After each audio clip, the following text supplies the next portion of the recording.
Policy Project podcast. I am Anahit Jaloyan, an economist at the Central Bank of Armenia. Today, I'm excited to have a discussion with Douglas Laxton, the head of the Better Policy Project and the Global Forecasting School.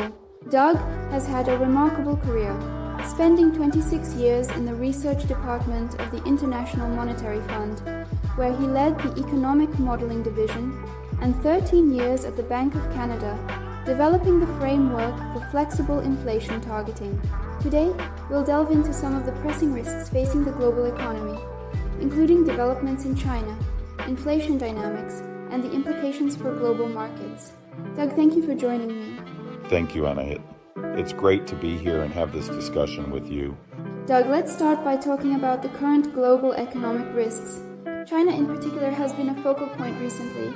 How do you assess the vulnerabilities in China's economy, and what potential spillover effects could we see in the global economy?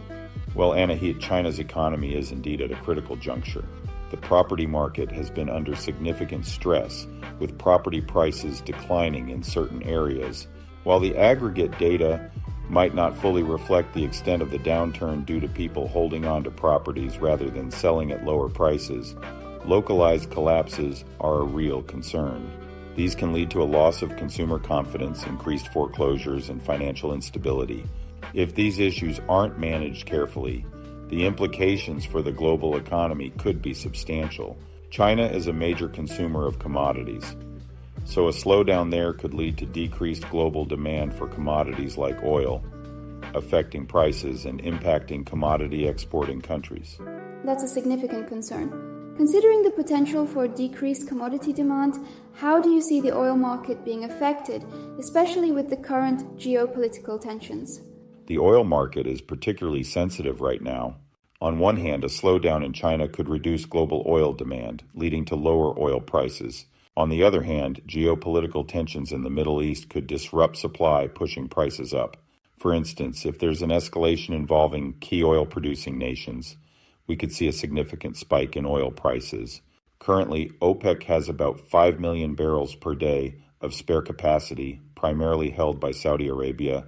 However, if supply disruptions occur and spare capacity diminishes, the market could tighten quickly, leading to higher prices. This volatility poses challenges for policymakers trying to manage inflation and support economic growth. Speaking of inflation, we've seen headline inflation in Canada dip below the Bank of Canada's target. Some are suggesting that the Bank of Canada might consider a larger rate cut. What are your thoughts on this? And do you think it's premature to declare victory over inflation? It's a nuanced situation. While headline inflation has dipped to 1.6% year-on-year, largely due to lower gasoline prices, core inflation measures remain above the target. Non-traded, sticky price inflation, particularly in services, is still elevated. This suggests that underlying inflationary pressures persist. Declaring victory over inflation might indeed be premature. Central banks need to be cautious about relying too heavily on headline and standard core inflation measures, which can be influenced by volatile components. The risk is that if policymakers ease monetary policy too aggressively, they might inadvertently fuel inflation expectations, leading to more persistent inflation down the line. Moreover, there's the issue of groupthink, which was evident during the transitory inflation debate in 2021.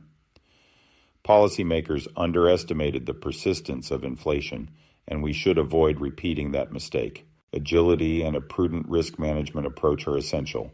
That's an important point. How does the concept of prudent risk management apply to monetary policy, especially for smaller economies like Canada? Prudent risk management involves preparing for a range of scenarios and being cautious about potential asymmetric risks. For smaller, open economies with flexible exchange rates like Canada, there's an advantage.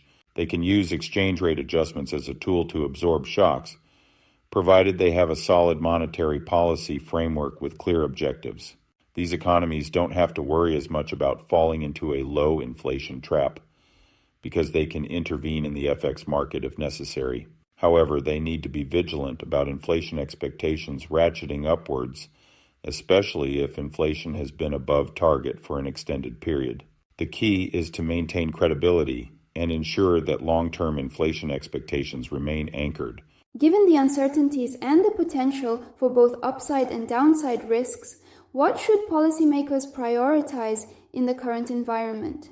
Policymakers should focus on maintaining flexibility and avoiding premature policy shifts based on unreliable indicators. They need to monitor underlying inflation trends carefully and be prepared to adjust their policies as new data emerges. Communication is also crucial. Clear messaging can help manage market expectations and reduce the risk of misinterpretation. By emphasizing a commitment to their inflation targets and explaining the rationale behind their decisions, central banks can maintain credibility and effectiveness. Absolutely. Before we wrap up, could you tell us more about the upcoming Global Forecasting School's Global Risk and Scenarios meetings? Certainly. We're hosting a series of meetings to present our global risk assessments for the economy.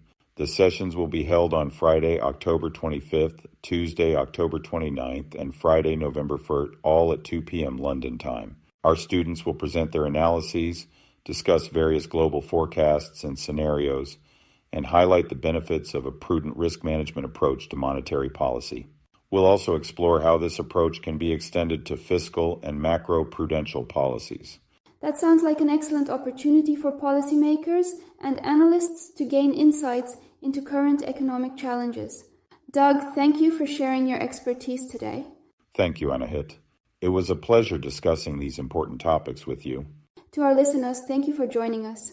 If you found this discussion valuable and want to support the Better Policy Project, please subscribe to our channel and hit the like button. Comments are always welcome. Don't forget to join us at our upcoming Global Risk and Scenarios meetings, where we'll delve deeper into these issues.